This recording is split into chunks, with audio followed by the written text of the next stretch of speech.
When we were in school, in Delhi, school children are not allowed in movie halls during school hours.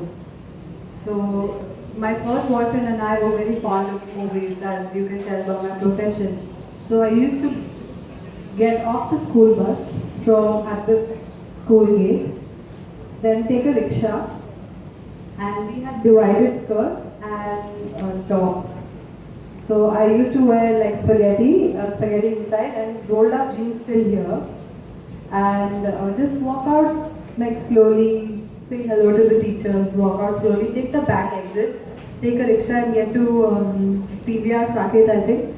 And by the time I'd get out of the rickshaw, I was not a schoolgirl. I used to look like a college girl because I had rolled down my jeans, take off my dividers, and there's that option you can put a little curtain between where you are sitting and the rickshaw driver. So, if anything, I must have watched like 15 films um, in my 12th board class, just like that.